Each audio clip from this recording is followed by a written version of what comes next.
मित्रों, आज हम आपको महाभारत से जुड़ी एक ऐसी घटना बताते हैं जिसमें पांचों पांडवों ने अपने मृत पिता पांडु का मांस खाया था। उन्होंने ऐसा क्यों किया, यह जानने के लिए पहले हमें पांडवों के जन्म के बारे में जानना पड़ेगा। पांडु के 5 पुत्र युधिष्ठिर, भीम, अर्जुन, नकुल और सहदेव थे। इनमें से युधिष्ठिर, भीम और अर्जुन की माता कुंती तथा नकुल और सहदेव की माता माद्री थी। पांडु इन 5 पुत्रों के पिता तो थे, पर इनका जन्म पांडु के वीर्य तथा संभोग से नहीं हुआ था, क्योंकि पांडु को श्राप था कि जैसे ही वो संभोग करेगा उसकी मृत्यु हो जाएगी। इसलिए पांडु के आग्रह पर यह पुत्र कुंती और माद्री ने भगवान का आह्वान करके प्राप्त किए थे। जब पांडु की मृत्यु हुई तो उसके मृत शरीर का मांस 5 भाइयों ने मिल बांट कर खाया था। उन्होंने ऐसा इसलिए किया क्योंकि स्वयं पांडु की ऐसी इच्छा थी।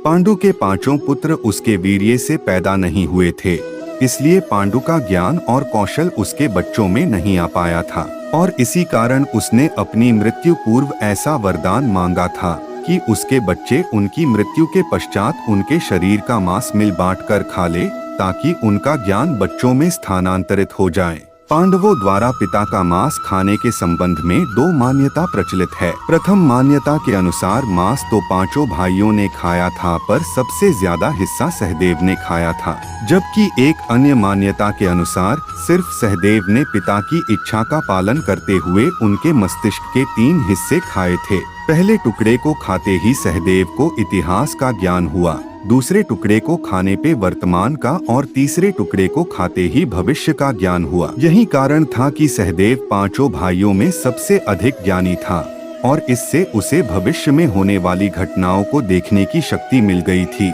शास्त्रों के अनुसार श्री कृष्ण के अलावा वो एकमात्र शख्स सहदेव ही था जिसे भविष्य में होने वाले महाभारत के युद्ध के बारे में संपूर्ण बातें पता थी। श्री कृष्ण को डर था कि कहीं सहदेव यह सब बातें औरों को न बता दे, इसलिए श्री कृष्ण ने सहदेव को श्राप दिया था कि यदि उसने आने वाले समय के बारे में किसी को भी बताने की चेष्टा की तो वहां पर ही उसकी मृत्यु हो जाएगी। मित्रों, आप सब में कौन कौन ये घटना के बारे में जानते थे, कमेंट में जरूर बताना, और चैनल को सब्सक्राइब जरूर से कर देना। मिलते हैं किसी और वीडियो में, तब तक जय श्री कृष्ण।